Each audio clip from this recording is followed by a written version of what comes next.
Huge shout out to Squarespace for sponsoring this video. Stick around till the end to learn more. Now, onto the video. In 2014, I was in high school and I was checking all the tech news and blogs every day. One topic got quite a bit of buzz: NFTs. Non-fungible tokens. Something that confused a lot of the forum members was, what would these do? Like, yeah, you could own digital plots of land in some future application that didn't exist. You could own a digital collectible, and yeah. Early this year, NFTs popped up again, but it wasn't in forum posts. It was everywhere. There was some element of nostalgia to me at first, but slowly I started to realize that this isn't going away. Now, yeah, I could sit here and rip on all the NFT scams for the rest of the video, but instead, I wanted to discuss why this technology is, at its very core, so pointless. Now, I think digital items have proven that they can hold real value. Reselling digital assets has been quite a thing for quite a lot of time. And you know, if you want to resell something that you bought, sure, why not? Defining value, though, of digital items can be kind of difficult. Most items have two elements to pricing: their worth. One is the tangible utilitarian function. What can this thing do? A car drives, a tool does tool things to make your life better. The other element is intangible. Values of importance, scarcity, what it represents, and the context behind it. While a PT Cruiser is more useful than, say, the Declaration of Independence, which is just a piece of parchment with ink on it, one is undeniably more valuable. NFTs try to add on to this concept by creating scarcity that normally can only be found in physical items. Create a batch of 100 JPEGs with a special code that allows it to be identified as such. The problem is, this doesn't need to happen. I mean, at all. There is no reason why a resource that is infinitely reproducible needs to have that reproducibility restricted, unless you're gonna sell it or resell it. Yes, this is a speculative market, but unlike real speculation, these items will eventually be worthless. So you may be asking, if these NFTs are really useless, how do they sell for so much? I mean, just random things that you've never heard of raking in millions of dollars. Well, it's probably a scam. You might have seen Carl Jobs' video about retro game sales going up, and it started with a group of sinister guys buying each other's collections to increase the perceived value. The way it works is, say, me and Gary have 1,000 copies of Mario Kart Wii on hand. We could sell each of these copies online for $30 and make some money. Or I could buy a copy from Gary for $1,000. And then I sell the same copy back to him for $1,200, and then he buys it for $1,500, and so on and so forth. Neither of us have spent any money at all, yet the perceived value of the market is that this game is now worth thousands of dollars. And then we sell our copies. There's a lot of evidence to support that something similar to this is happening in NFTs right now. People with vested interest buying and selling these things for far more than they're worth to validate the worth of NFTs as a whole. This can be harder to trace if, say, me and Gary weren't buying our copies from each other. Instead, we just go out and we buy somebody else's copy for $1,000. Sure, we might lose money at first, but at the end of the day, it'll make all of our copies more valuable. Most NFTs do not sell for millions of dollars. It might be a few hundred. And you might question, why does anybody buy these? Well, that's what a speculative market is. You buy the new NFT, you hope its perceived value increases, and you can sell it for more than it was worth. The problem is, it's a game of hot potato. You pass it off quickly until somebody is stuck with it at the end, and then it's worth nothing. The problem when larger companies or developers or groups try to do this, they know these NFTs will eventually be worth nothing, and they're just trying to pass off a lot of them as quickly as possible.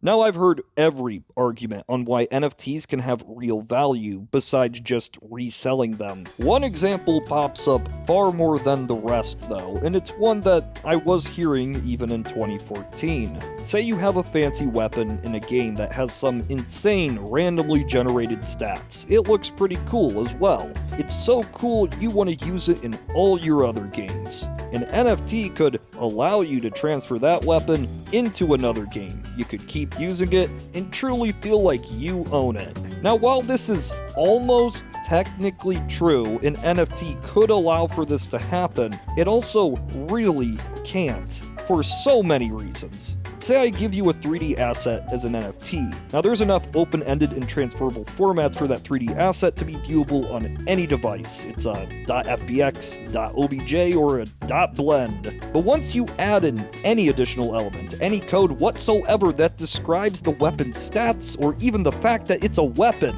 it falls apart.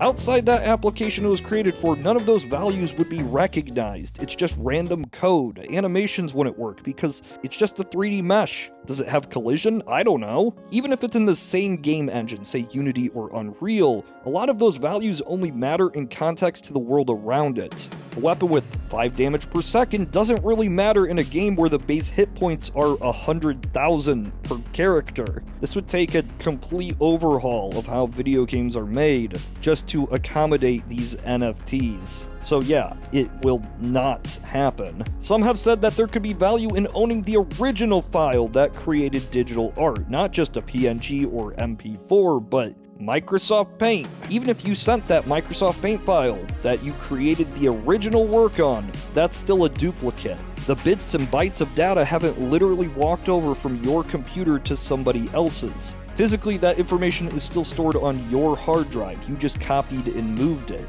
It's just like creating another JPEG. Look, you don't get copyright for owning these. There's no real authenticity.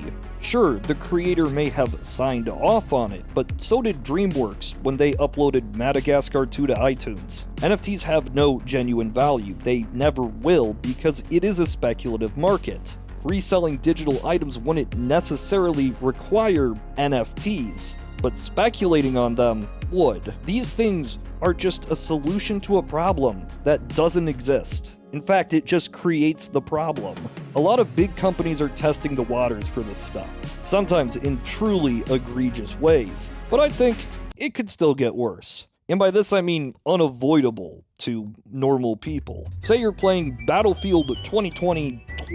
It's a new game built entirely off NFTs. In it, the store has various skins and hats and cats and whatever. It's all very similar to standard microtransactions, but there's a difference, and that difference is that each of these items have artificial scarcity. You can buy them, but you gotta act fast. If not, scalpers will pick them up and resell them in the Battlefield market for much higher prices. And this isn't like TF2 either. These skins wouldn't be randomly acquired from drops. It's just only a few exist because that makes them rare, and that makes perceived value go up. The publisher has a storefront to resell these skins and gets a cut of each sale. Now, if nobody plays ball, if nobody says, okay, let's accept these NFTs, then nothing happens. Luckily, NFTs have become so despised that any game even thinking about using them now has a far greater chance of failing.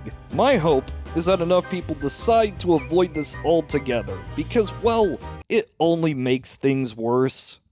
Squarespace gives people a powerful and beautiful online platform from which to create your own website. Connect with your audience and generate revenue through gated members-only content. Manage your members, send email communications, and leverage audience insights, all on one easy-to-use platform. You can create your own community on the site with the fully integrated commenting system. Yes, likes, replies, and comments are all here. Powerful blogging tools allow you to schedule posts as well. With various extensions, you can manage inventory, promote products, streamline bookkeeping, and more. Display posts from other social media platforms on your site automatically updated for you.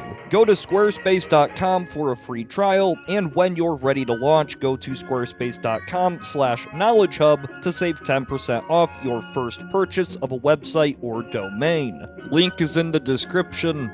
Go check it out.